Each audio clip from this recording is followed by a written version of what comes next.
If you work in quality control at a candy factory, you know strict safety regulations come with the job. It's why you partner with Grainger. Grainger helps you find the high-quality and compliant products your business needs to inspect, detect, and help correct issues. And the sweetest part is, everyone gets a product that's as safe to eat as it is delicious. Call 1-800-GRAINGER, click Grainger.com, or just stop by. Grainger, for the ones who get it done. Hey guys, welcome back to another Weird Wednesday. I'm Ashers, and this is... Pat O. Pat, how was your weekend? My weekend was okay. I partied extremely hard, and I survived to tell the tale. Yeah. So that's always a good one. It was Memorial Day. I don't know. I had a birthday party I had to go to. I went to a backyard barbecue. Just the usual Memorial Day shit. Fun stuff. Huh? Yeah, nothing too crazy. What about you? I didn't do too much. I mean, I did a little bit of things. I went to the bar. I went to the bar on Saturday, which is, a very rare occasion nowadays. I mean, you don't really do that anymore. And, when I went, I didn't know really what the rules were because our mask mandate lifts in a couple of days. And right now, the CDC is saying that if you've been fully vaccinated, you don't have to wear a mask. Well, I can tell you what, I've been to the grocery store and other things, and like fucking nobody's wearing masks anymore. I'm like the only moron in the room, right? So I'm like, okay, well, I'm going to a bar. The last time I went to a bar, nobody was wearing masks at all. Nobody was enforcing the shit. Nobody cared. And this time I was like, well, it's a little different bar. It's a nerd bar. It's called D20. And it's just a tabletop game bar. Like you go and you play board games and shit with people. Right. And so it's chill, but it's not the same thing as like, the hole in the wall dive bar where they probably don't wear masks. So I'm like, I don't know what the rules are. But I walked in, basically you wear your mask to walk in the door and then nobody gives a shit after that. So I was like, all right. It was strange. I mean, it was definitely a very, again, it's a very chill bar. There's no like music or anything. So, it wasn't like a crazy night or whatever, but, it was just, I mean, in all honesty, it was good to be out, but it's still not the same because if I go out to places like that, like the reason why I go is because I want to socialize with other people, and right. You still can't really do that. It's not like acceptable.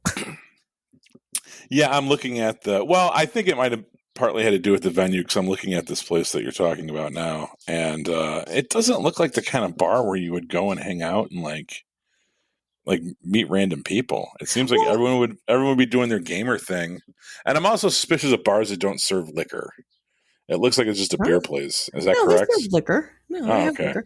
No, I mean, so this is one of my old haunts, really, pre-pandemic. It's somewhere I've been to a lot, and I have met a lot of people. So like the fun thing about it is that people are playing their games and stuff, but like you can join in, and usually they'll do. I mean, normally they'll have some type of like big game running for the whole night, and like it's ran by like the owners of the bar, and everybody's just kind of welcome to join whatever social game they're doing. Like the first time I went, they were playing Werewolf. And, it's just everybody's welcome to come join and play. So, I mean, typically it is a good place. I mean, they'll have like, I used to go for like their Mario Kart tournaments and stuff like that. And again, it's a free for all. But, it definitely wasn't like that this time around. Everybody was very separated in their own little groups and, away from each other. And there was really no socializing. And it was interesting. And it was very quiet. I'm not going to say it's a crazy happening bar all the time because it's not. Again, it's a bunch of nerds. But but it can be. I mean, it's definitely got its moments, and when there's lots of people. So yeah, I mean, but it was just. I mean, like I said, I still don't think people are quite ready for that. I don't know if I'm quite ready for that level of socialization. I mean, emotionally, I am, but physically, I've only had my first shot, so yeah. We'll see where that goes. But I didn't really do much for Memorial Day. I'm surprised. I got plenty of invites, but honestly, I kind of woke up and I was like, fuck it, it's Memorial Day. I'm off. So I didn't feel the need to like get up and go, I went to my mom's or whatever, but nothing too crazy. But I do have some news. Do you want to hear some news? Let's hear it. I have a couple newses. Well, first and foremost, Pat and I did the Clubhouse thing Thursday night. Oh yeah, we did. I haven't really talked to you since then. I know. We certainly did do that, didn't we? We did. It was great. I think it was great. I think it went very well. Yeah. I know that. So what we did was Thursday nights on Clubhouse via the Bigfoot Society Club. It's every other Thursday. Greg Morrill of the Order 66 podcast, he hosts a show called Cryptocasters. And the point of it is to showcase different podcasters that, discuss, well, weird shit like we do. And the topic for that night was cryptids from outer space. So it was definitely more our wheelhouse. But not just that, we had some really great people on the show.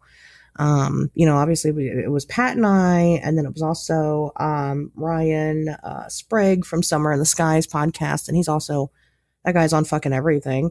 And it was also Sam Sheeran, who was one half of Into the Fray, which is probably something you guys have heard of if you listen to our show. Because it's a bigger one. But it was great. The discussion was really fun. But Pat, that was your first time taking part in one of those Clubhouse things, right? Yeah. It was interesting. It reminded me a lot of people were so positive and friendly. It reminded me of being in preschool again. Everyone was like, "Oh my God, you guys did such a good job tonight." Oh, like everyone's so awesome. It's like, come on, man. Like, you acted like I finger painted like a fucking tree or something. Oh no, you don't like that? No, it's nice. I'm just not. Hey, we've gone into this before. I am severely fucked up, and when people give me praise, I don't know how to process it. Aww. Okay, so yes. So there were like the fact that everyone was so complimentary and friendly and nice. I was very mistrustful of all of it, and I wanted to make fun of them. But it was really cool. It was my kid's last day of school. The next day, I ran up to his bedroom to like record it because I didn't want to be bothered by the dogs or people. And I did have to kind of dip out towards the end, but it was really cool. And once again, I'm a big fan of the Clubhouse platform, and I love to see what else they do with it. I've been like kind of spending more time in there now, and like seeing the other thing, because it's not just. Maybe it's just because I got into it through you, and the only people I really follow on there are people that I know from we know from this stuff. Right. But definitely for the longest time, it felt like whenever I would go in there, all the rooms that were kind of popping up on my radar were like cryptid or conspiracy themed. And now I'm starting to see like all the other ridiculous other things that people use Clubhouse for. Yeah. So I would definitely recommend getting in on that if you're listening to this show and you're interested in this stuff or just whatever, for just cultural anthropology, like check it out. That was kind of, you mentioned like the whole kind of mushy gushy, praise and support and stuff like that. And what was it? Saturday night, Tate Hieronymus, who is also part of the Bigfoot Society Club. I mean, there's so many great people there. He just opened up this random room, and it was just kind of on a whim, and it was just talking about how, us and this cryptozoology community and the weird community in general, like how we could all support each other. And it went really well. I mean, everybody was just kind of being open. It was kind of like a little like therapy session. It was kind of like a little powwow of like, hey, what do you need from us, and what can I do for you? And this guy, well, I'm sure you've heard of the Sasquatch documentary on Hulu. Oh, the TV show? Yeah, that they were the docuseries that was on there. Yeah. Well, one of the guys from that series like popped in the room, and he's been like into the club and things like that. We just continue to get really great people as part of club members on the Clubhouse thing. And but it was good. It was really therapeutic. And then we all kind of just agreed. We're like, hey, can we like do this every week where we all just like support the hell out of each other? And it's great. And like, it was nice though. Tate had said something and it really struck a chord. Now Tate Hieronymus, who inside joke, but I'll just put it out there, is not related at all to Bob Hieronymus, who's the guy that claims that he was Patty in the Patterson Gimlin film. But Tate Hieronymus has discovered the original site where the Patterson or rediscovered the original site where the Patterson Gimlin film was where Patty footage was taken. And he actually has interviewed Bob Gimlin like at the site of, you know, that footage, and he's making his own Bigfoot documentary. But Tate like made mention, and he was like, you know what, every single person in this room, like 10 years from now, every single one of us are going to be like the new Lauren Colemans and Stephen Coles and Carl Shakur, and, you know, big names in like the cryptid world. And like, you know, as somebody that does this and as somebody that does it kind of small time, I guess, it feels really nice to get that validation, because I think he's absolutely correct. But it feels good to hear it come from somebody else. So it was nice. He did that. He did it Saturday, and then he also kind of, you know, we'll kind of open up. That's the fun thing about it. The CryptoCasters episode that Pat and I were on, it's recorded. Greg is going to edit it, and then he's going to, I think he's going to give it to everybody that was there individually. So I don't know if it's going to be on here. I don't know how we're going to have access to it, but eventually you guys can hear it. But not all the rooms are recorded like that. And so we kind of have these impromptu, you know, just kind of chit chats. And sometimes it's about, you know, different things. So, you know, definitely join the clubhouse. And if you need an invite, we'll get you there. So, are we sure it's being recorded? Because the other times I've popped in rooms, usually they give like a disclaimer at the beginning saying, don't swear, this is going to be recorded. And they definitely did not do that this time around. Not that it was like a cuss fest or anything, but maybe he probably didn't do that this time around, but I don't think he has to. It just depends on what, because he record, you know, that's the weird thing about like recording laws and consent is that, like if I record, I could have a room with everybody, you know, different people from across the whole fucking world.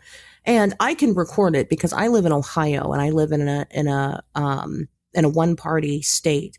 So that means as long as one party is aware that you're being recorded, and that one party would be me, I can record whatever the hell I want. So it just depends on what Greg's laws are, I guess. But I mean, okay. I know that he did record it. Okay. So, you know, I have no issue with it either way. I just, once again, I'm used to hearing them kind of give that disclaimer, and when they didn't, whatever. That's Jeremiah cool. Typically does. I think he just does that for just consent purposes, because some people use, and we kind of, again, when we opened up the club on Saturday and kind of discussed these things, you know, we kind of talked about somebody had come in and just explained that like they weren't fully out in the community, I guess. Like they don't want people to know that they're crazy. I don't know.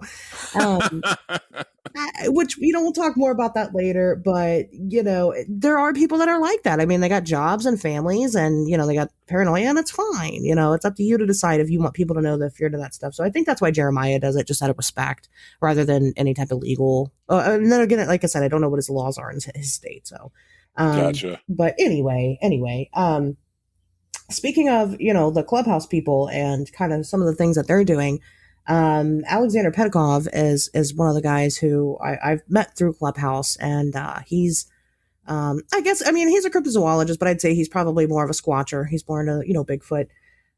He is in the new Small Town Monsters documentary, On the Trail of Bigfoot: The Journey. And that is going to be coming out on June 8th. Now you can go and you can purchase the DVD or the Blu-ray on the Small Town Monsters website. But, you know, again, I don't know, you know, considering the audience, I'm sure you guys have heard of Small Town Monsters, but they do all kinds of stuff. You know, obviously the big ones that I've seen are the Mothman ones. And Pat, I think you watched the Mothman ones because Tobias was in the one. Yeah. He was in the Terror in the Skies one. But they do good stuff, you know. It's good production value. It's typically an interesting outlook. It's not, you know, totally boring. I have a big issue with some of these things because I think that they're really boring sometimes. They're hard to watch because of it. Being somebody that has ADHD, I just don't do good with like the monotone and the, you know, here's a fact and here's another fact and there's no personality in this at all. So that's why I have a comedy show. But anyway, so that's going to be coming out here soon, and I'm going to post the link there. And then also a couple of other interesting things. The Oklahoma Bigfoot bounty has now gone up to $3 million. Wow. Did you see that? That's crazy. Yeah. I mean, I still don't think it's a good idea. I don't think that it's going to produce a Bigfoot. I mean, if there's one to produce, it will. I you know, they're kind of when you offer that much money. I mean, for less than that, you get people out in the woods looking for it. Yeah. But when you start offering $3 million, I mean, I don't know enough about that area. Historically, has that been a Bigfoot hotbed, or is this just some random town? Like, is there any kind of evidence to suggest that there might be one in that area?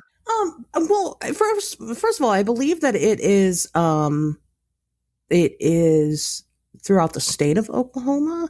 Okay. Okay, but once again, I don't Oklahoma. Now, I'm no expert, but could it be a Bigfoot territory? I mean, yeah, technically there's a Sasquatch claim in every single state in the United States. Right. So, yeah, I mean, I think that's a plausible. There's been some interesting. I can't think of any off the top of my head. There was one. I know there's at least one piece of interesting footage that we've had come out of Oklahoma. But yeah, I mean, it's possible for them to garner, a Bigfoot. It's just, obviously there's a couple of ethical concerns. One of them being you're going to have fucking morons that think that it's cool to don a suit and go out in the woods, and then they're going to get shot, and that's their own. Well, let that happen.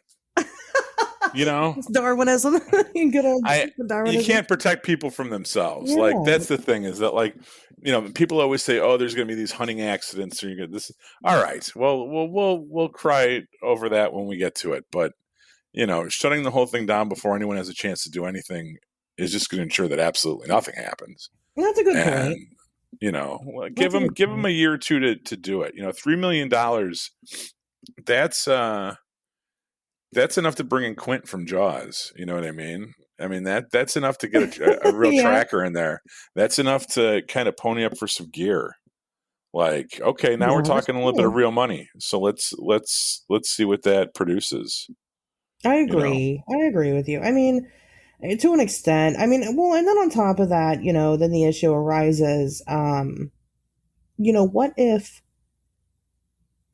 you say someone does go out there and they do find a Bigfoot and they shoot and kill it? What if it was the last one and they just killed it? Well, I mean, if it was literally the last one, it would have died anyway, and the species would have been extinct. I mean, it's not like the last one is the last one. I think we've tried the inaction routine. Yeah. You know what I mean? I think we've tried to sit back and do nothing and wait for everything to unravel before us. I think we've tried that.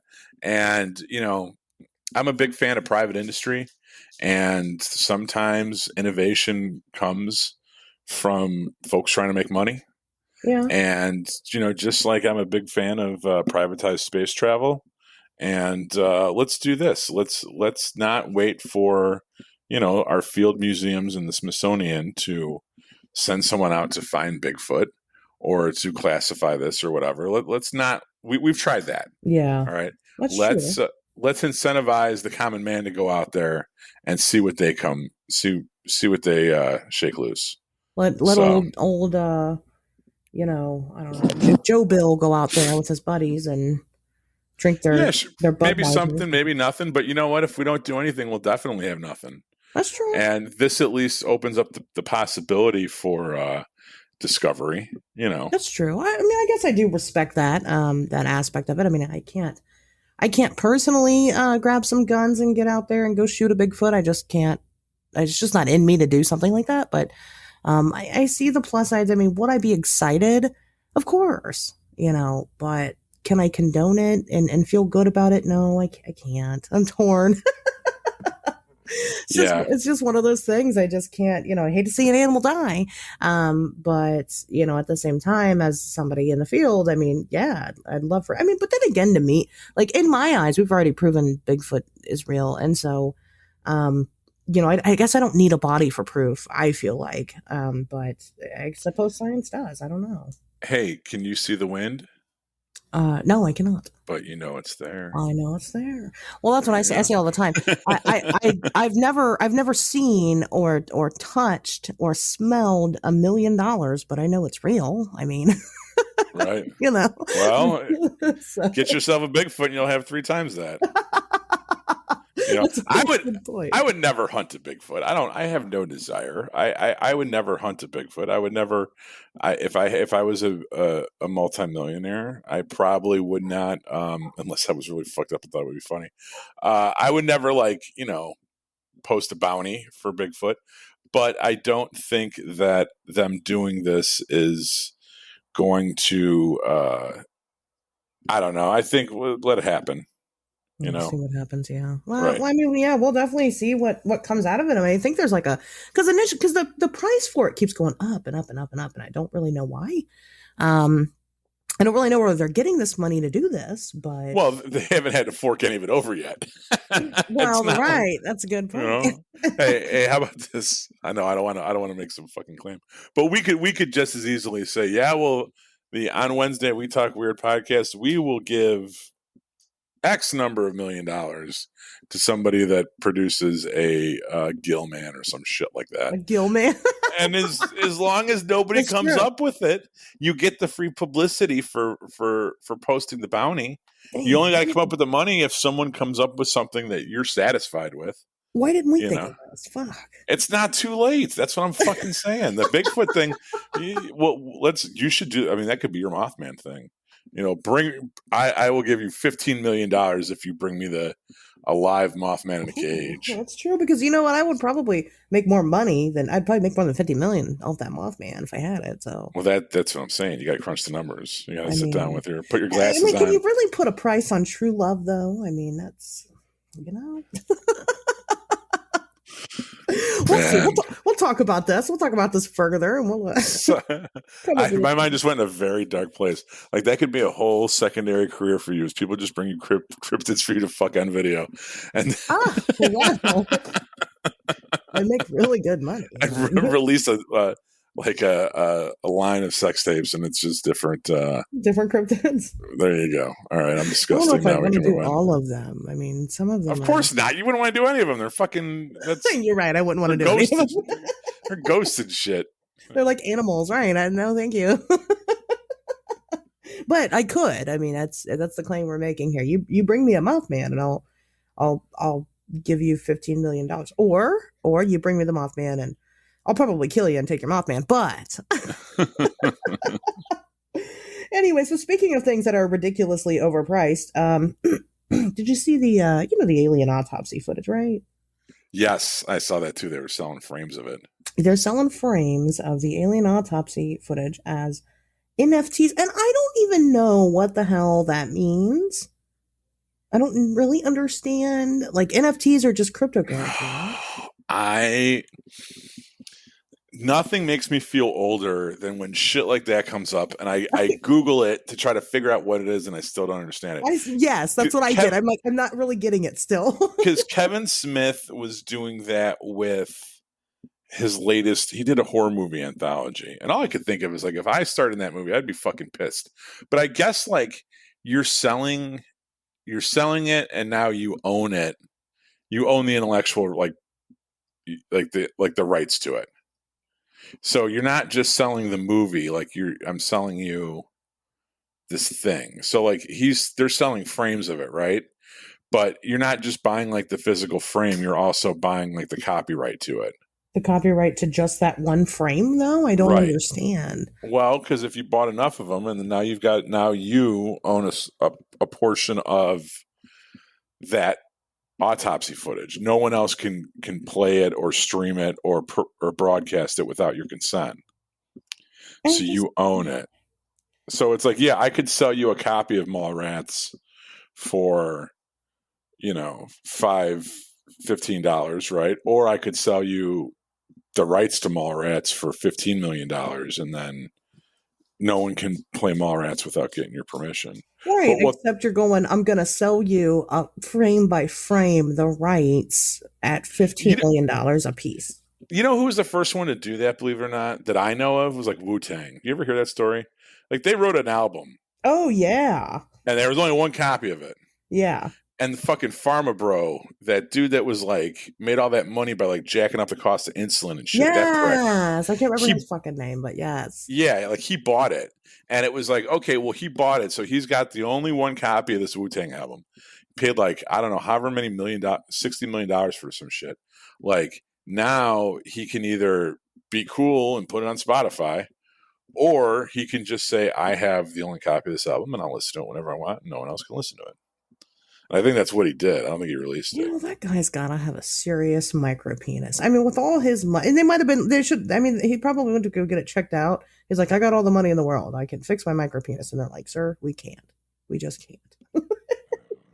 Because he's such an asshole. You know, I'm not gonna get on. I don't even remember his fucking name, but I know who you're talking about. He's such an asshole. But yes, he did do that with the Wu-Tang thing. It's and I believe it's a similar situation with this NFT, the alien autopsy footage. Well, and you know, that's the thing is that the guy ended up, you know, it came out in 95, and you know, I think in 2006 or somewhere around there, you know, he came out and finally admitted that like it's not actual alien autopsy footage, it's just a reenactment. Right. Then he came out, now he's saying the claims that he's making nowadays is that, well, it's not a reenactment. He got it confirmed by the CIA that this is actual video footage of an alien autopsy. You know what? You can watch that shit for free on YouTube. and you know, given the guy's story, I'm gonna say now I've heard claims about it, and we've kind of, you know, I've talked to you, Pat, about kind of playing with the idea of discussing it one of these days on the show, and maybe we will. But I've heard different things about it. I mean, of course, you know, the biggest one being that, well, yeah, he said it was just a reenactment because his life was being threatened, or, you know, whatever, because it's real. I don't know. I don't think so. You know, the thing is real ugly, that's for sure. Yeah, I think when I was younger and I saw that video, I was a little captivated by it, but Same. It doesn't. I don't think it's aged well.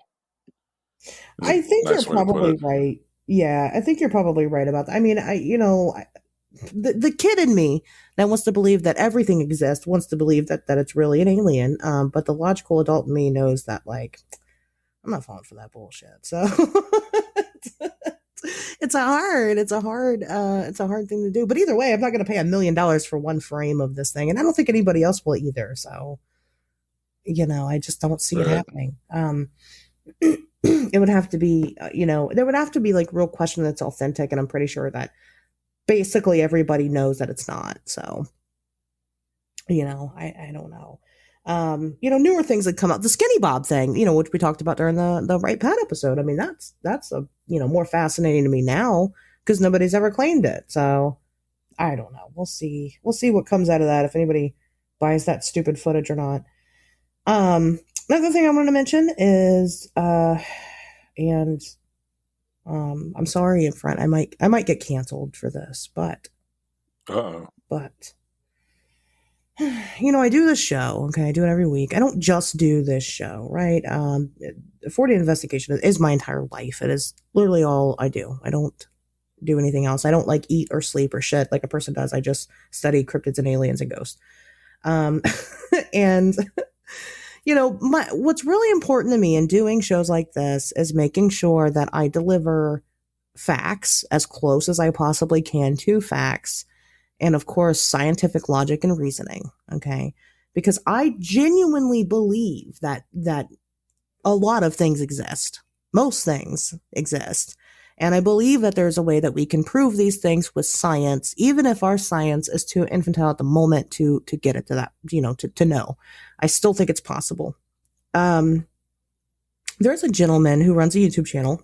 His name is Dark Waters. Okay. And he's very popular. A lot of people really like to watch his videos. He's got like 40,000 subs on YouTube or something like that. And, you know, here's the thing.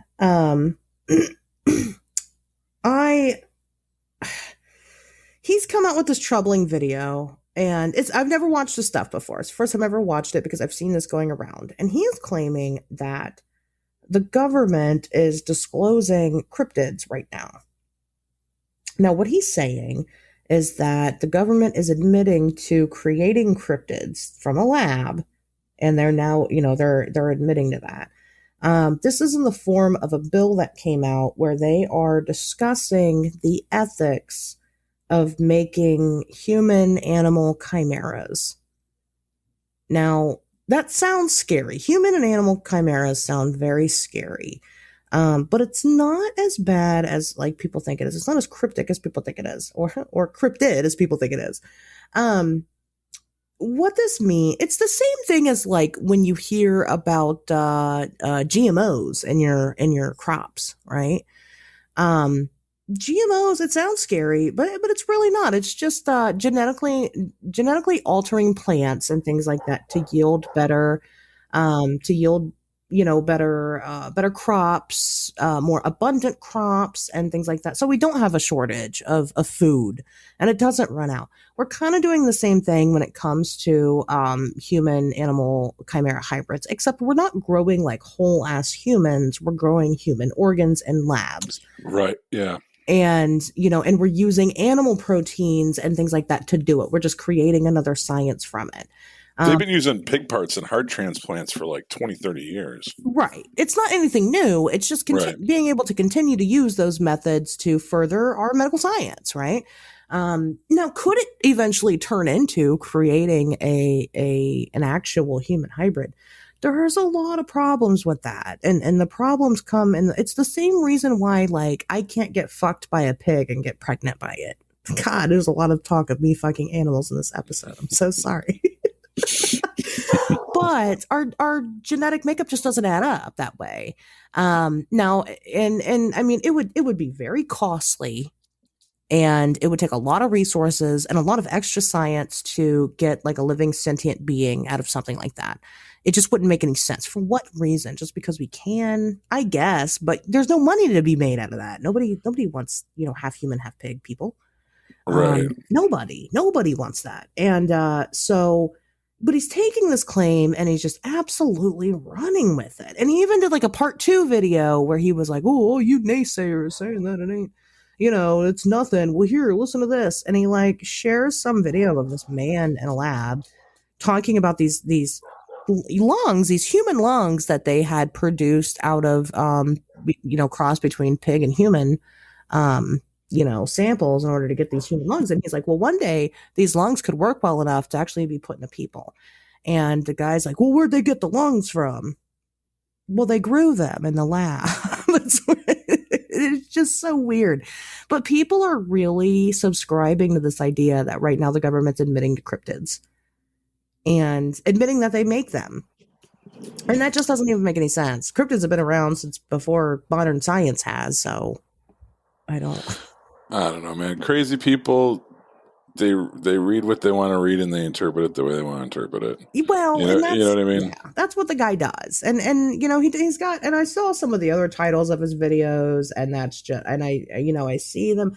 You know what? If you guys like to watch and listen to that guy, that's fine. Just please take it at face value, and it's entertainment. I mean, a lot of the claims that he makes is all about, government conspiracy, and like, he uses religion a lot in it. And let me tell you right now, if somebody is using religion to explain their science, they don't have a very good hold on the science that they're trying to explain. It's just the way. True that. Now, I'm not here to knock your believe whatever the fuck you want to believe in, but science is basically fact. Is there a lot we don't know? Absolutely. Am I saying that there's no God or anything? No, I'm not saying that. I don't fucking know. I've never died, guys. But, but when you have people like that, I mean, according to the Bible itself, man can't even interpret the Bible. So what the fuck does that tell you? I mean, come on. That's all I'm going to say. I'm not going to get on a big soapbox.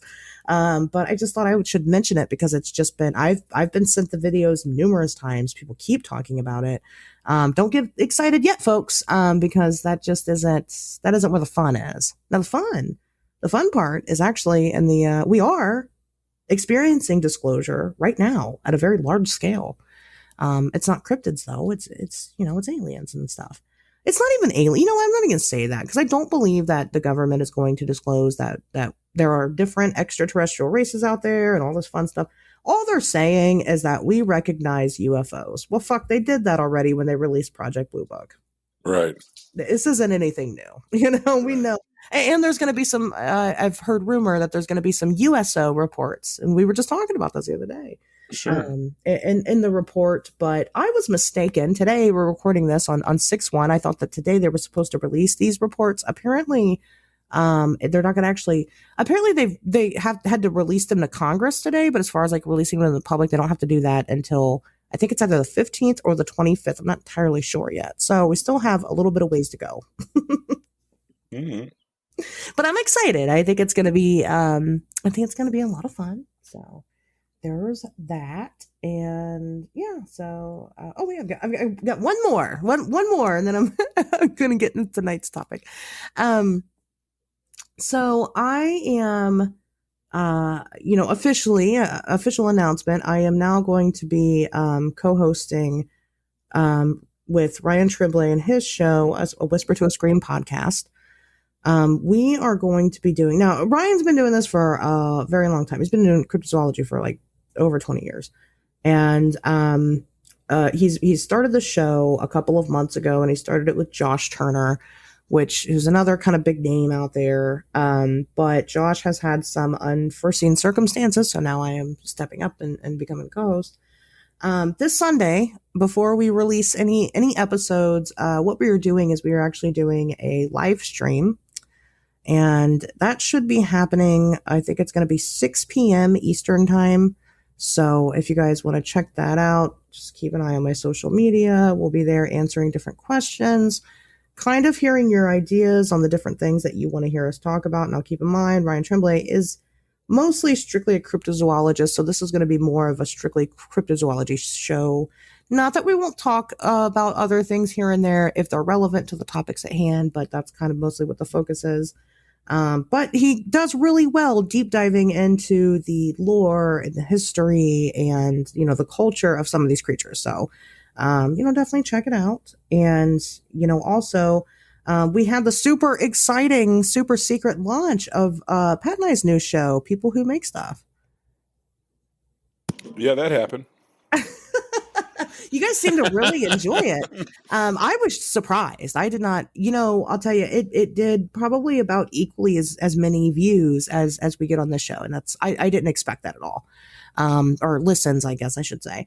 I don't know. I was shocked by it. Now, I don't know if it's just different audience members, or if it's just all you guys are just so loyal and wonderful, because I know you are, that you went and listened to it. But very fun. I'm excited. I'm really excited to talk to different people about the different things that they make. I don't know.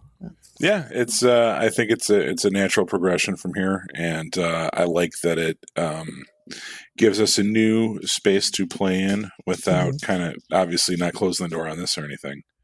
Right. But it should be interesting. Yeah. That's the Wednesday show. We don't really have a schedule set for People Who Make Stuff right now. As long as you guys continue to like it, we'll continue to push it out. But the Wednesday's shows are still going to be every Wednesday, so no worries there. But we talked about earlier, we did the cryptids from outer space thing, and that kind of brought up something that I thought it would be fun to kind of talk about. Now, Pat, you didn't start, you weren't one of the original creators of On Wednesdays We Talk Weird, is that right? You were a new addition? That's what they tell me. Fuck you asking me the history of your own show. We're just seeing if you know. No, you always listen to it beforehand, but obviously, you and I had met before that point, before you came on the show, and I needed an emergency stand-in co-host for the time, and it just kind of started because we had the bright idea to share an experience that you had as a kid, and that definitely fit the bill for the show, and then bada bing, bada boom. Now here you are, co-hosting. Right. But it actually wasn't the first episode we did together. You and I we just kind of shot the shit that first episode, and we talked about Random Nautica and aliens and Yeah, it took a long, and that's why it's like we were going to rehash it for this episode. And I'm like, well, I don't want to, not go down that road again. Yeah, I mean, it kind of when I initially reached out to you and wrote you the story, I did it via email, and I think it was like, I don't know, was it 3 long ass emails to like go through the whole thing? I think it's 2. I've got 2 of them now. I mean, I don't know if there was a third and I deleted it, but. I doubt it. I usually keep all my emails with Encounter, so it might have been 2, yeah. But I mean, it's kind of it's. I don't think it's about that one specific experience as much as it was just and this is something that you brought up last show, which kind of made me give this whole thing a second thought. Is that it's never just one thing that happens to you. Right. It's always, maybe there's certain ones leave bigger ripples than others, but if you have one experience, chances are you got about a half dozen. Right. And that's kind of what I would lump all these together. I mean, there's the big one, but there's so many like satellites that kind of orbit around it too. Right. And, we don't, like I said, and like you said, we're not going to rehash the whole show. If you guys really want to hear more in depth about Pat's encounter, the gist of it, well, go ahead and tell them the gist of your story. Right. So we'll get to the sexy part. So when I was probably like about 10 years old, somewhere in that ballpark, woke up in the middle of the night to the sound of my mom screaming in the other room. And I got up and ran in there. And when I ran in the room, there were 2 kind of stereotypical grays standing there in the room. And they were kind of communicate with me telepathically to sit down. And at that point told me that they were going to tell me something that I wasn't going to remember at the time, but that I would remember at a later date when it was important. And that whole thing happened. And then that's all I remember. The next day, woke up, having breakfast. I remembered what had happened the night before, but it just didn't seem worth mentioning or talking about. It felt like a dream because, it happened. This whole thing starts with me waking up in the middle of the night, and it's very hard to articulate the space that this incident occupied in my mind for several years, to where it was real, but it wasn't. And even now, kind of talking about it, I'm almost skeptical of myself and the whole thing. And have had conversations with family members about it, and have kind of been told that it was very much real, and then kind of been told like, it probably wasn't. Right. So that's a whole different thing too. But it was probably the earliest memory I have of high strangeness in my life. Mm-hmm. Yeah. And definitely kind of set the tone for things to come. Well, I mean, I don't think you'd be doing this show without it, at least. So. Right. But no. In all seriousness, this all kind of, again, you can hear a more in-depth, explanation of Pat. Not just this one encounter, but we did talk about other things.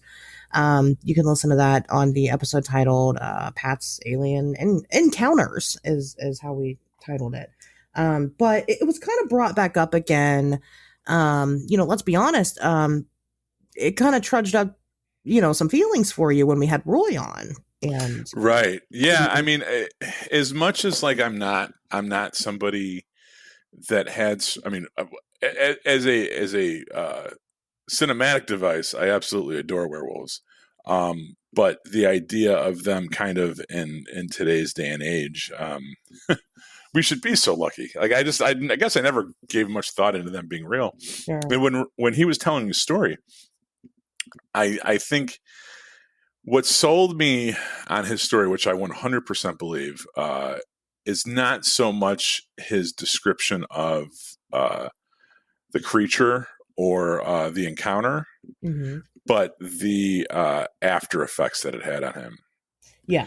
And the way that it was something that that never left him. It was something that he struggled with the rest of his life. And that is something that I can definitely identify with, because I had not, I'm at this point, if you've been listening to this show for a while, like this is not an act. I'm really a pretty chill person that doesn't give a fuck about much of anything. And so I kind of lead a relatively stress-free existence. Sure. I mean, I worry about like grown-up things, of course, like we all do.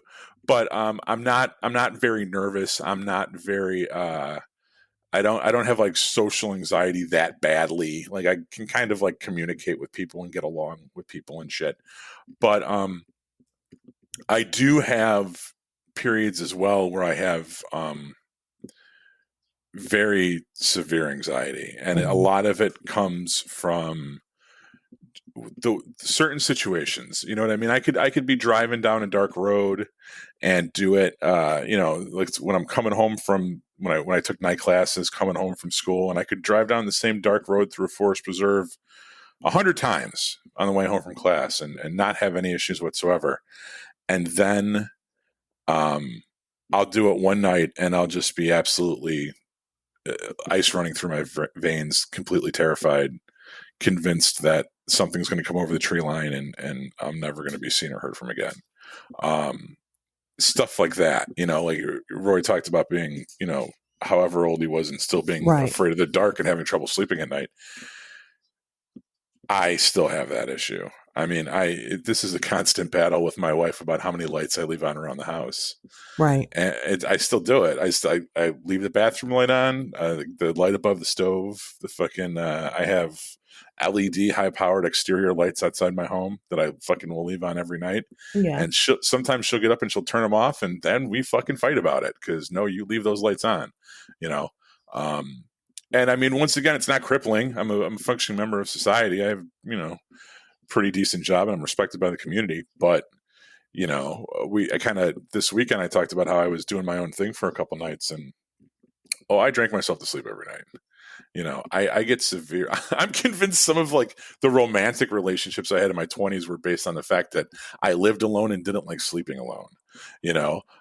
I just wanted somebody there because I get that freaked out. And I'm not talking about like depressed. You know what I mean? I'm not talking about like lonely and miserable and like I hate my life. Like I don't get that. I get like fucking scared.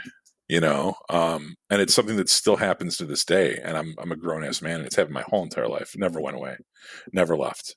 And we did. We did. I don't know if we discussed that on that episode, but I know we have definitely talked about that at minimum. Right. Before. And so that is very interesting.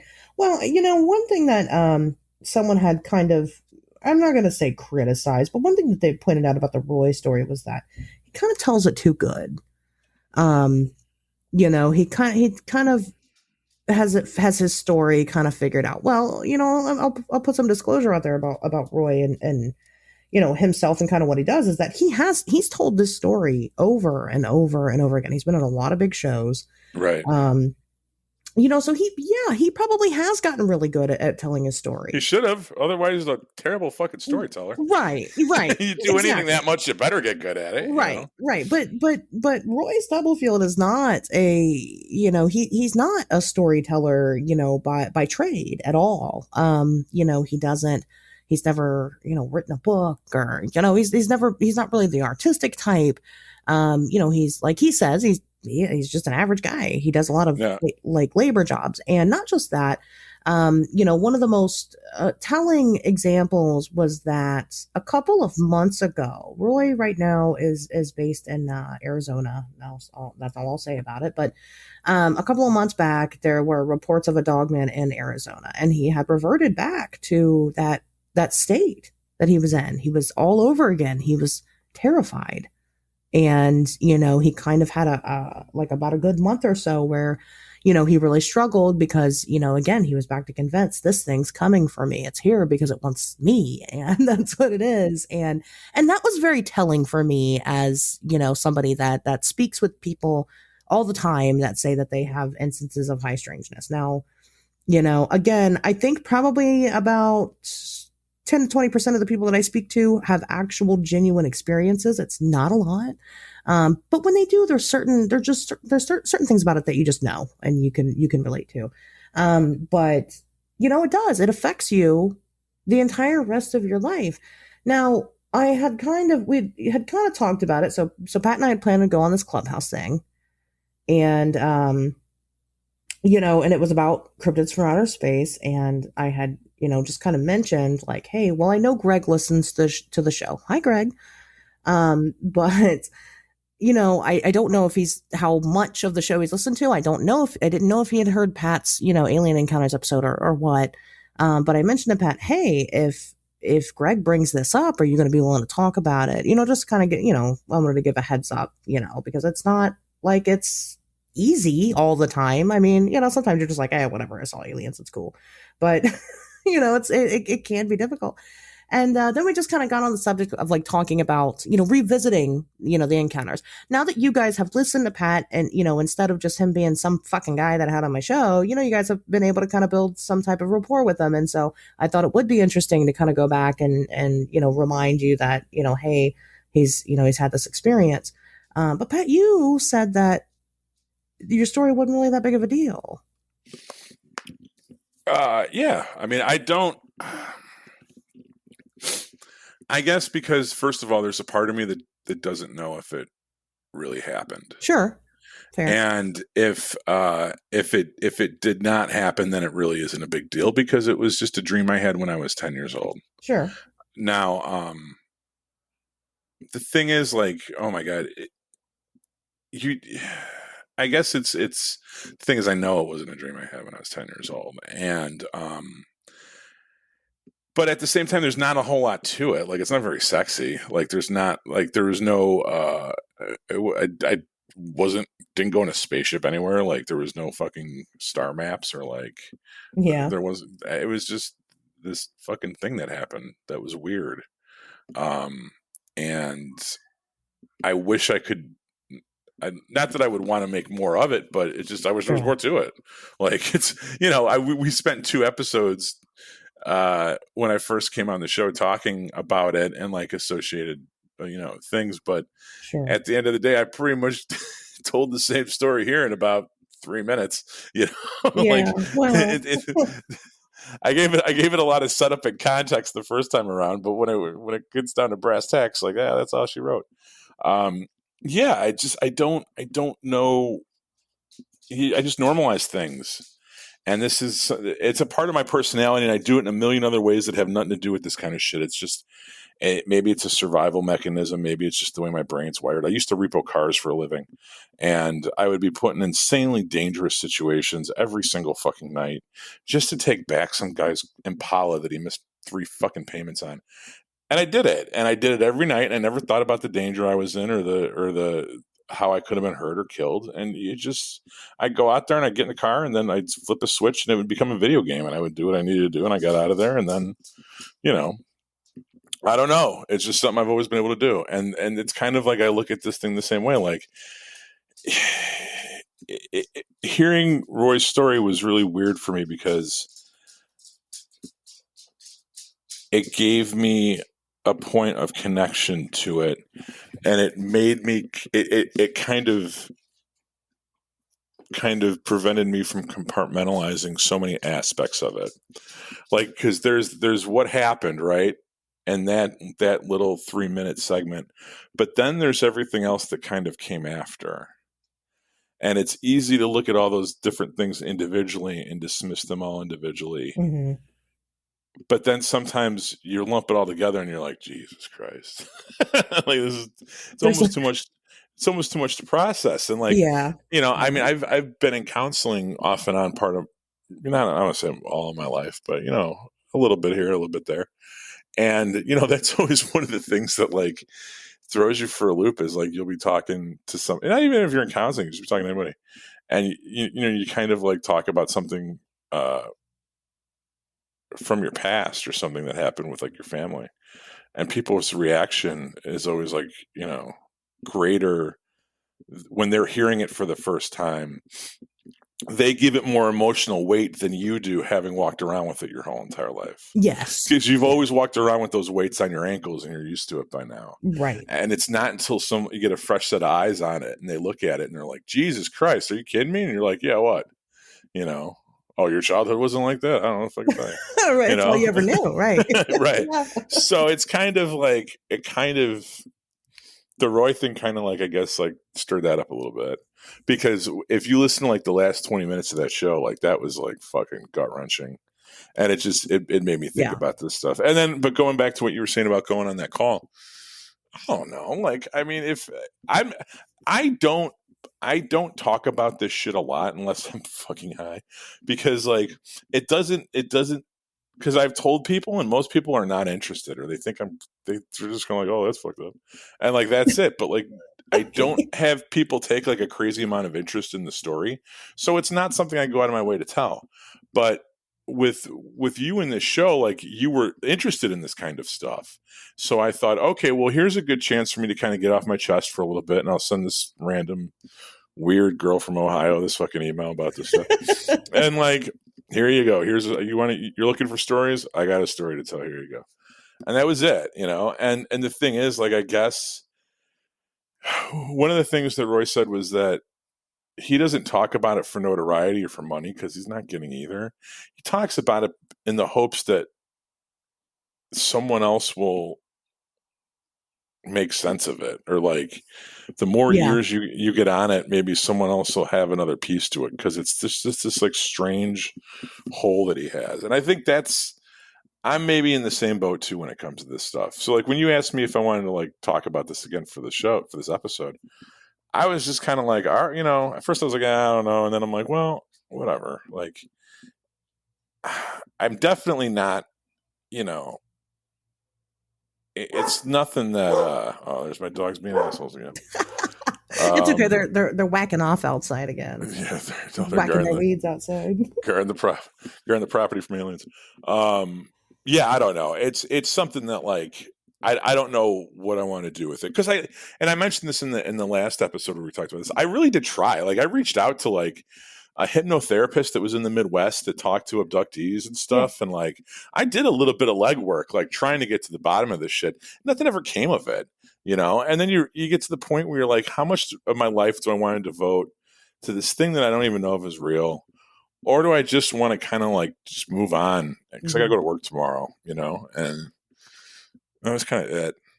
Although I guess I wouldn't be doing this podcast if it hadn't happened. Like, it's what I said. You wouldn't be doing the show. Everything happens for a reason. I mean, there's obviously, some stigma with it. I mean, like you said, you tried to reach out to people. You said two separate things. You did try to talk to different people about it. You talked to that one weird guy. Have you ever talked to your therapist about this? Yeah. Well, so okay, so I'm 40, and I've probably seen therapists off and on for about 5 years, all combined total. Okay. So the therapy thing, like I was, a little bit when I was younger and a little bit when I was older, and then a little bit before I got married. But like that was it, right? It's not like I have one now, right? And I did, like I brought it up to my my therapist, and his with a couple of the other stories too, because one of like these like offshoot satellite stories I had was that I used to live with a girl for about 4 years. We like lived together, we cohabitated and shit. We broke up, and I ran into her at a bar one night, and we were just kind of shooting the shit and talking. And she tells me that like she ended up telling me this story about how when we lived together, one night she woke up. We had a garden apartment, and she thought that I was like standing in the moonlight over the bed, and it was really weird because the light was coming from like, garden apartment. All the windows are kind of like eye level or a little bit higher or whatever, and there was a bunch of light coming in from the windows, and it illuminated this figure that was kind of standing in the room above the bed, like looking down on us, and she thought it was like me. I think the joke was like she thought it was me pissing in the hamper again or something. And then she realized that I was sleeping next to her. Oh, yeah. And she realized that it wasn't me. And she just kind of rolled over and then went back to bed and was like, oh, okay. And boom. And never told me about this until a couple years later. We're at a bar just like telling stories or something. And something I said triggered that memory in her. And she goes, you know what happened that I never told you about? And then tells me that fucking story. So like I brought that story up to him too when I was like kind of making my case for all this.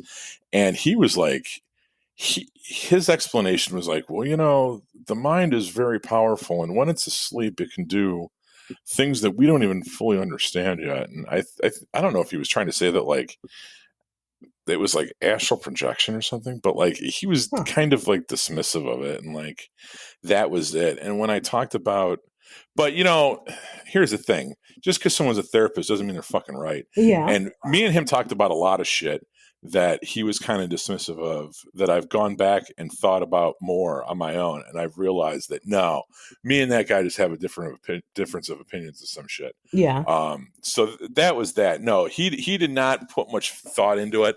And I said, you know, this was a big thing in the, you know, did you believe in hypnotherapy? Do you believe in like, you know, these like repressed memories and stuff like that? And he was like, no. He was very dismissive of it all. And I told him the story, and he just was kind of like, he thought that maybe it was something else that I might have, which is he wasn't the only one to have this theory, but that there could have been something else that I kind of came across that, sure, I was remembering a certain way, but, sure. Which we don't have to, yeah, deep dive into your psyche, but well, so I mean, you know, but that is an issue, right? Because what if it was real and it did happen? Then you can't, it's not like you are free to speak with medical professionals about it. Right? Because they're not going to give you answers. They're going to give you, well, essentially what you want to hear. I mean, whether that be because they just don't believe in the stuff or, you know, what have you. I mean, you know, whatever the reason is, but, you know, I can't go to a therapist and tell them that I believe ultra-dimensional creatures have talked to me. It sounds nuts. It sounds crazy. Just like when I share my Mothman experience, you know, I can't tell you 100% that I saw a Mothman while I was eating weed brownies one night, but I'm almost positive that I did. I mean, something happened. Whether it was real or not, I don't know. I can't really tell you. But you know, the fact that other people have seen it and they weren't even high or anything, you know, that kind of says something. And just given the nature of it and kind of, you know, when you know what you know, eventually, you know, it just, you know, and it just comes with the territory of like, when these weird things happen to you, you know that they do. I mean, nobody can convince you otherwise. You know it did. And you know that there's other people in the world out there that it also happened to. And, you know, so it makes sense why there are people that don't really want to talk about it because of the stigma. Because it's hard, you know, it's hard to accept that people might, you know, chastise you for it or call you crazy or try to psychoanalyze the situation or whatever the case is. But, you know, I do think it's important that we do, you know, continue to discuss these things more. I mean, like you said, you talk about it and it's not really a big deal, but like, it is kind of a big deal. I mean, it kind of is. Whether there was a logical, psychological explanation for it, or there were aliens hanging out at your house one night. You know, like you said, given everything together, it's kind of strange once you put it all in perspective and go, well, shit, I guess I've had more than just that one weird experience. It's been, you know, a lifetime of weird experiences. Right. I mean, there's got to be something to that, right? I mean, you can't just go, I mean, are you saying that all of them are made up together? I don't think so. I don't believe that that's possible. No, but I feel like those memories have a certain type of haze to them. Sure. Like they're almost they're captured using a filter that makes them highly suspect. And maybe that's like there's certain memories that I have in my past that I would 100% I remember are real. Mm-hmm. There's also certain memories from my past where I'm a little bit less sure of that. And these type of occurrences always have that filter of uncertainty over them. At least they do for me. And that's the other thing too. I don't know what the fuck other people's lives are like. Yeah. I don't know if everybody's got a handful of these things that have happened to them, and they just don't talk about them because they're embarrassed or you know. The thing is, I don't get embarrassed about a lot of shit. Like the fact that I don't talk about this every 5 minutes isn't because I'm trying to like protect my rep. It's because I don't think anyone gives a shit. Like if people were to ask me questions, like I'll answer questions. I don't care, you know. But the thing is, I don't have people ask me questions. So like, yeah, I would have to initiate the conversation, and then I just feel like some dude that's trying to get attention for telling some story that he's not even 100% sure is real. You know, and nobody wants to be that dude at the party. Yeah. So, like, I think there's enough of those fucking people out there anyway. What you don't need is me muddying the waters with some half-remembered shit about stuff that isn't even that cool in the first place, right? Like, I relinquish the mic to people that claim to have been told things that they remember, because whatever I was told, I don't even fucking remember it. How unsexy is that? I don't even know. You know, and the other stuff, like, I'll tell one more. I mean, I can tell more, but I'll tell another one about the car. Yeah. This one always sticks with me. And I tell this story probably more than anything. But it was, I was in my early teens. Me and some friends were fucking around the Forest Preserve. And we're walking down this trail and we see like this, like, shine. Something caught our attention from like beyond the brush of the off the trail, right? Mm-hmm. And you know, the foliage was thick and we couldn't really see what it was, but for whatever reason it caught our attention. And my buddy decides to go investigate it, and I get one of these really weird sense of dread feelings, and I'm like, don't go in there. And everyone's making fun of me and they're laughing at me because I'm kind of like getting worried and stuff. And he ends up going in there and he starts laughing. He's like, you guys are never gonna believe this. And we're like, what? Like, oh, he's like, that's a fucking car. And we're like, what? So we go and we kind of crawl through like the trees and the bushes and stuff. Mm-hmm. And we come into this clearing, and it's like this big clearing.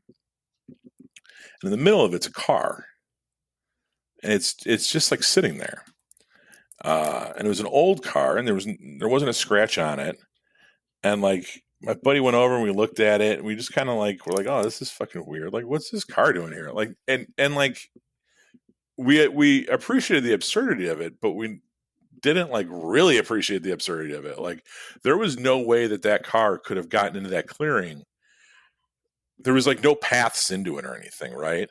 Like, it would have had to drive through like fucking trees and brushes and bramble bushes and all kinds of shit that would have totally fucked up that car. But it wasn't fucked up. It was like it was in pristine condition, and it was just sitting there. And we kind of just like, okay, had a laugh at it, and then went back on the trail and walked back to we were at a graduation party at like a country club or something, and like walked back all the way to the country club, and that was it. And in the time that passed, like, I started to be like, that it was something that stuck with me and was really kind of weird and unsettling. And like, I asked my friends, like, do you remember that? And they were like, yeah. And I'm like, why was that car there? And they're like, I don't know. Like, someone put it there. But it's like, but how did it get there? And they're like, we don't know, Pat. It was just there. What are you know? And I don't know. It was something that always stuck with me. You know, like, how the fuck did that car get there? Now, maybe, who knows what the answer was? Maybe there was a perfectly reasonable explanation for that car to be there. Or maybe it was a fucking screen. Maybe it was something else. Maybe we came across something that was intersecting with whatever and that was just what we all fucking saw. Sure. I don't know. Or it was a fucking car in the woods. You know, and like, so how do you weigh that? You know, certain people are going to want that car to be just the fucking car. And there's no proof one way or the other, and I don't have any other evidence or anything to back me up. To some people, that car is just going to be the car. Right. To other people, that car is a hint of something much bigger. Right. And what type of person you are, it just depends on who you are, you know? And all I can say is that taking all this paranormal stuff and conspiracy shit and completely fucking putting it aside for a second, I know that in normal everyday life, there are people that just don't ask a lot of questions, right? I've always been taught to believe that the unexamined life is not worth living, right?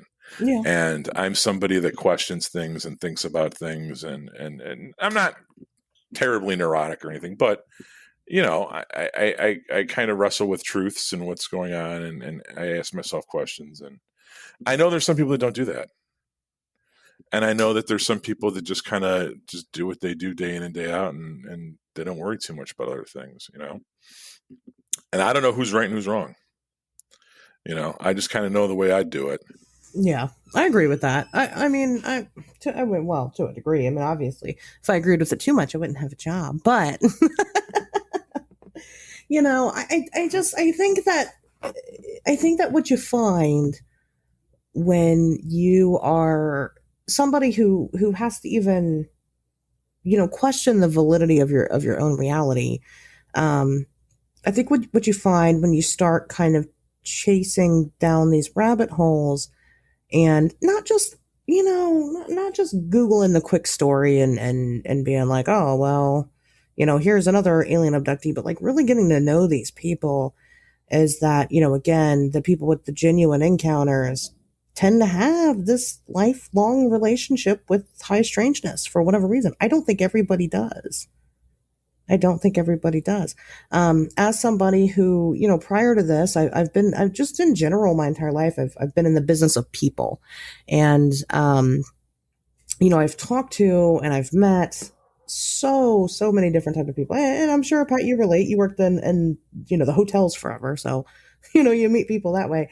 And, you know, there are some people who just have regular lives with no real strange memories, no, you know, childhood traumas, no past experiences, and then they just work and they die. I mean, you know, they're just regular people.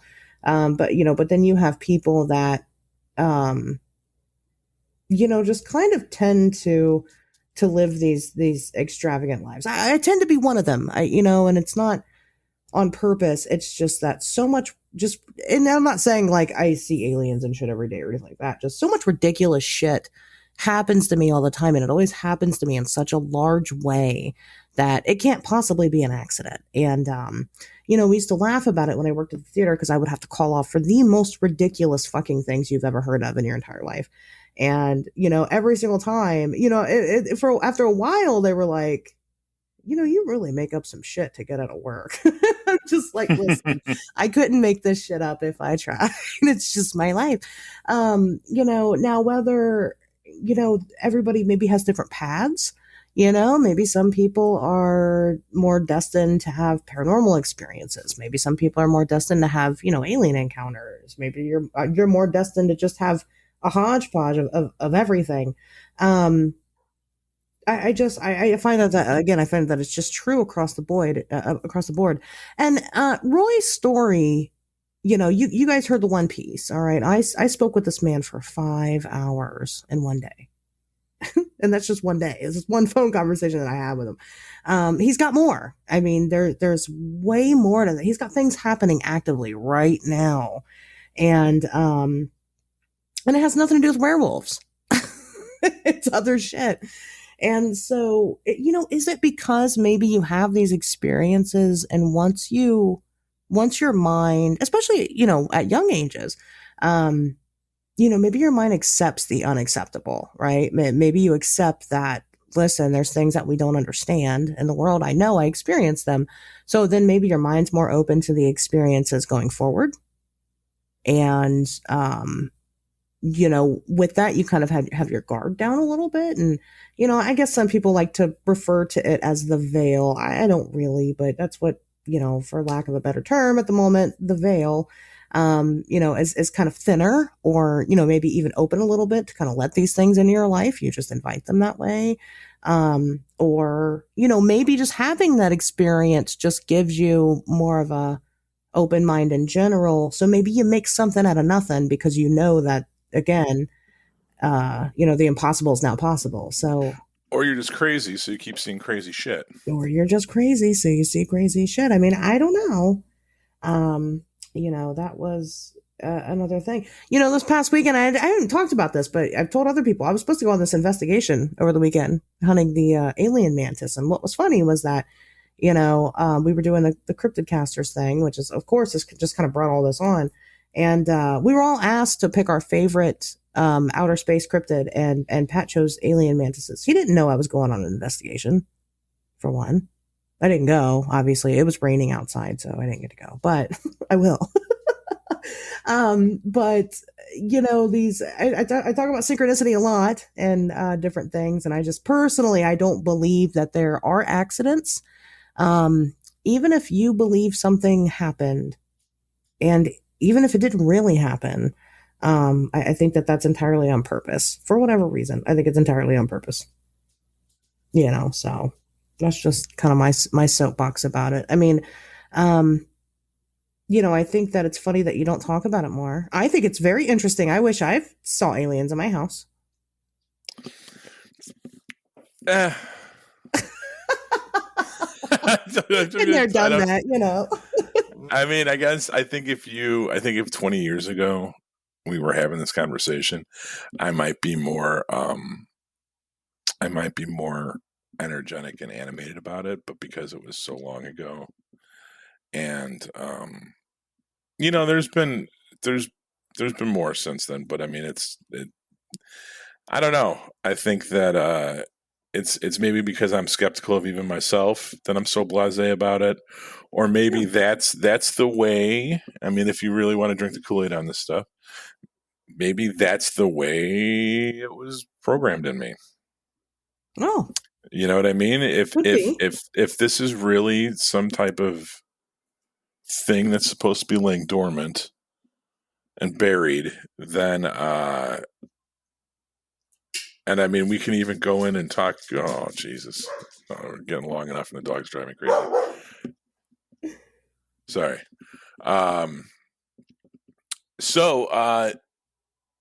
Okay, well, I'll give you some new material because that was the whole point of this. So,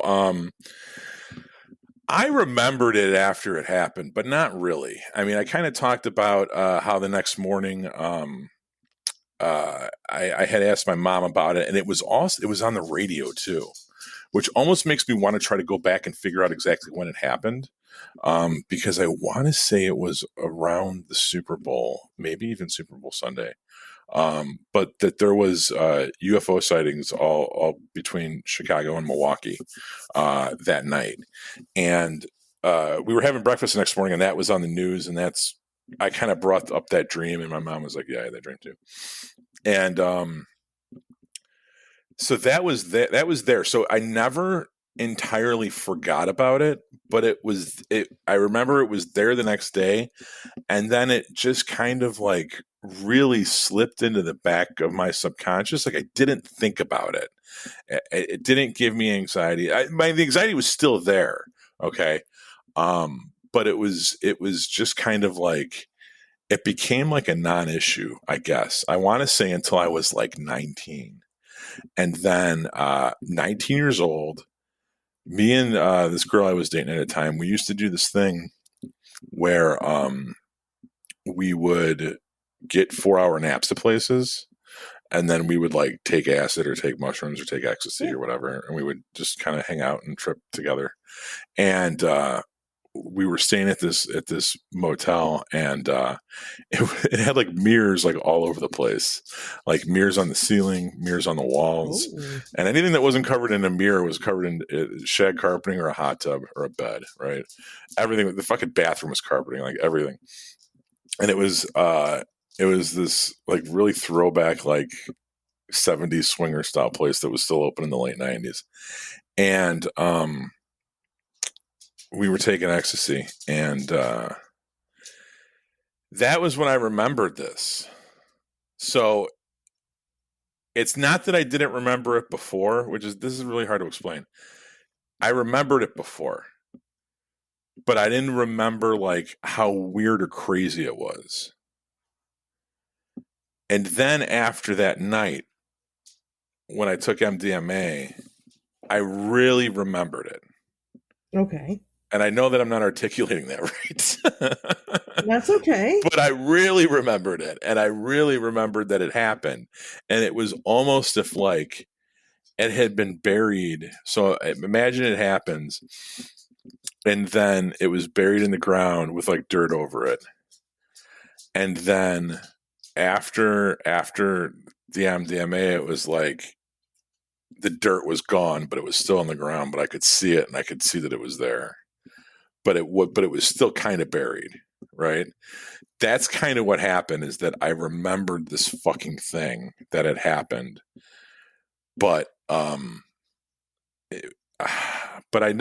wasn't like it wasn't like it was a suppressed memory that was coming out. I don't know how to say this, but yeah, but that even makes the story even more questionable, because now I'm fucking admitting that it was like a drug-induced recollection. You know what I mean? Like, Well, so I don't know, man. Like this shit. It's like the more I think about it, it's like I never get anywhere with it. I never get whether or not it was real or it was all bullshit, or like I don't know, or it was something else, or it was I don't know. There's no fucking answers with it, you know.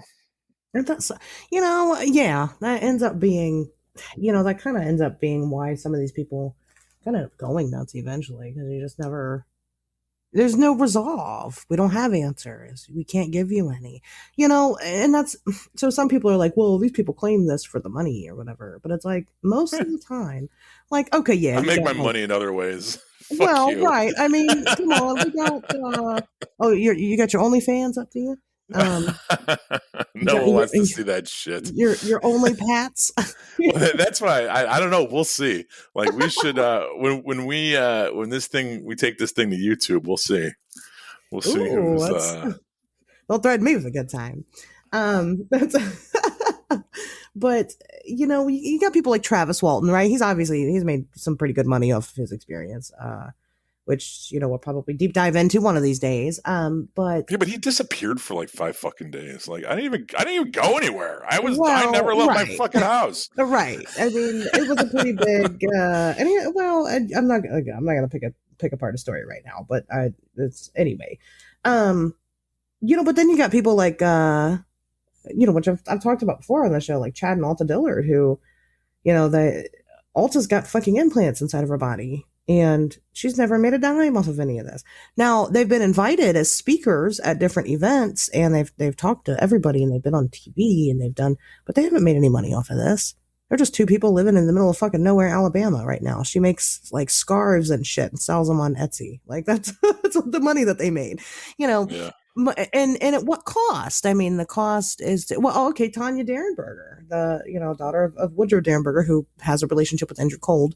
Right now I'm speaking with her, and like Tanya lives in a fucking nursing home. She don't have a luxurious life going. It's not like a fancy nursing home. She lives in Parkersburg, West Virginia. Let me tell you something. Go to Parkersburg. It's terrible there. She's not made any money, and this is not even her story. It's her dad's. She's wrote a book, but so what? I mean, people write books all the time and put them out there. I mean, it's not like it's a big cash cow unless, you really hit it big, but, these people you're not getting anything from it to tell these stories except for the criticism most of the time.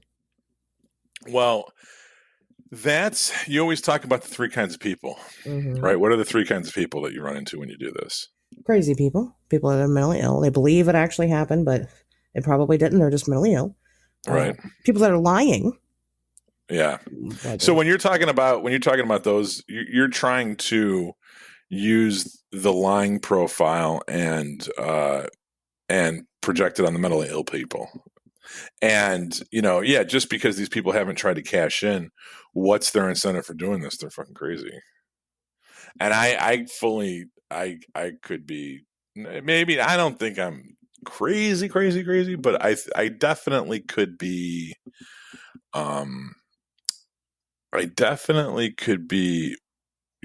placing more importance on, dreams at MDMA trips than I probably should be. No, I mean, I think in order for you to qualify as mentally ill, you wouldn't have the capability to question that it could be something else, because people that are that mentally ill, I mean, they're having delusions, and you would see it in other areas of your life. It would be more apparent. Well, maybe you do. I don't know. I guess coming from the dude who tried to create dinosaur erotica radio play, I mean, I don't know. That's not a delusion, though. The delusion that thought would be successable. Are you depraved? That's a different question, probably. Wow, that's a very good question. Another topic for another show. That's when I think we'll better leave answered when we do our live meetup podcast episode. Yeah. In July. Well, if I end up dead, everybody knows the answer. I'm just kidding. But you'll survive. It's okay. I'm depraved too. It's fine. Right. I'm a depraved deviant. It is what it is. I'm proud. But I mean, hey, so let's just spend a fraction of a second on that. Is that a symptom of something else as well? You know what I mean? Like we talked about that. We've talked about that before. Like, maybe it is. Maybe that, I don't know. There's a lot of shit going on. I'll tell you right now. I mean, I had a fucked up childhood. I talk about it all. I say I hit towards the fact that I've really fucked up childhood. And some people know a little bit. Even like my best friend, my closest friend, I'll tell her, I'll remember something and I'll tell her about it. And she'll be like, man, she's like, how are you my best friend? And I don't know fucking anything about you. And then when you do tell me shit, it's fucking wild. I'm like, I don't know. Cause I'm used to it. That's why, like we talked about earlier, it's just something you're just kind of used to, You lived with it. Right. So to me, it's not, I mean, when I when I detach myself from it being me and myself, and I look at it from an outside perspective, and, I look at myself as like maybe that child or, just that woman, that person, whatever, then I feel badly. But like me being me, I'm like, well, shit, I lived it. It wasn't that bad.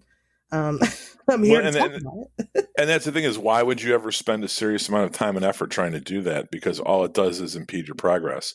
Like, you've learned to walk with a broken leg, or these weights around your ankles. Why would you ever decide to dwell, re-break it again, and right? Like, what the fuck?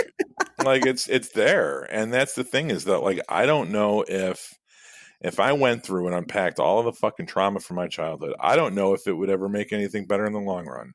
Maybe it would. Maybe it would. Yeah.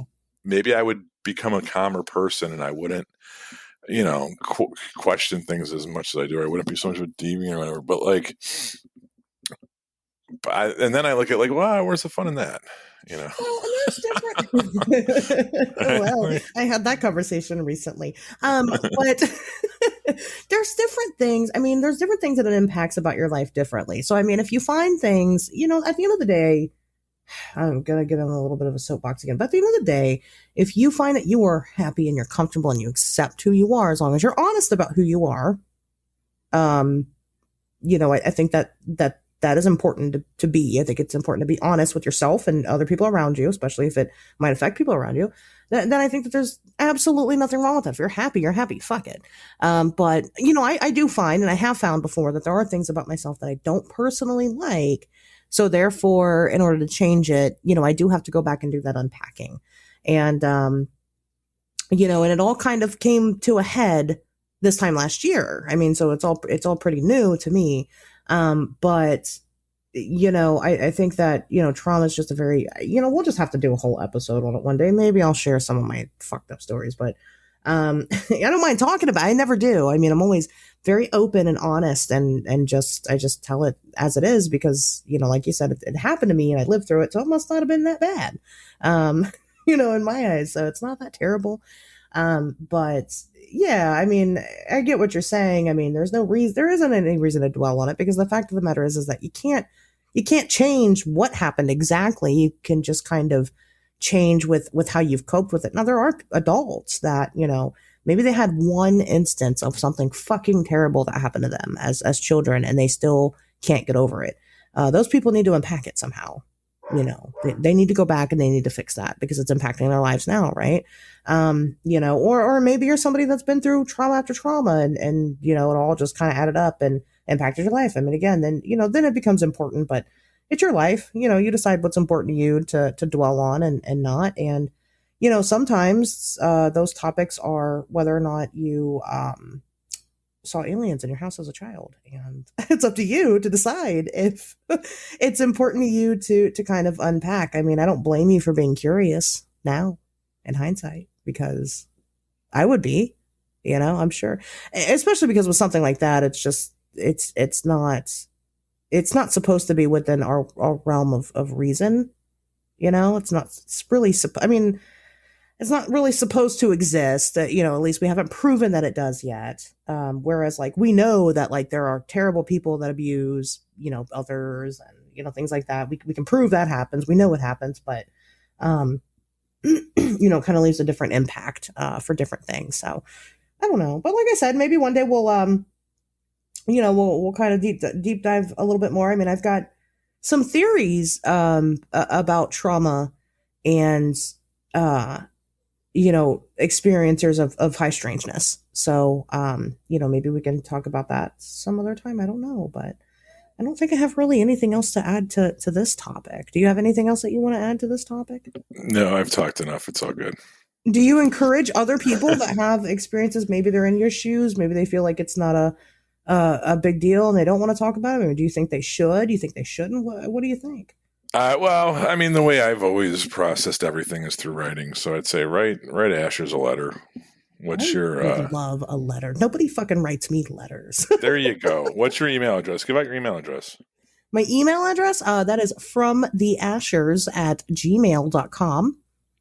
There you go. So you can definitely write me there. I don't even have to, I will try to ask you questions, but you don't have to answer them. So right. And if it's a matter of, going back to what Roy said, sometimes it's nice. I mean, if people have similar stuff, they can share it and then someone can shed some light on your situation and you can shed some light on theirs. But definitely write her and see how getting it out there makes you feel and putting it down in words. And if you want, we'll read it or maybe we'll even have you on.